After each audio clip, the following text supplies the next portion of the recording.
How to activate EastWest credit card online. Open up a preferred browser and in the search bar search for Activate EastWest credit card. So you can go ahead and search for it. Then scroll down until you find this option of EastWest Bank/enrollment. So go ahead and double tap on it. Right here you can go ahead and read this terms and condition. Then tap on I have read and agree. Scroll down, then tap on continue. Again, tap on yes as it asks for if you already have a prepaid or debit card. The first step is to enter your card number and your date of birth, then tap on continue.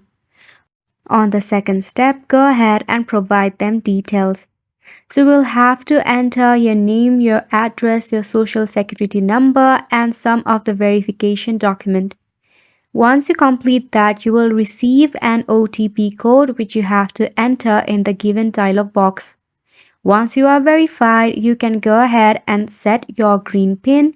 This is the PIN which you can use while withdrawing cash using your credit card. Once you have successfully activated your EastWest credit card, you will get a completion notification either in your email address or displayed in the page. And just like that, you'll be able to activate your EastWest credit card without a hiccup. So make sure to go ahead and give it a try, and thank you so much for tuning in.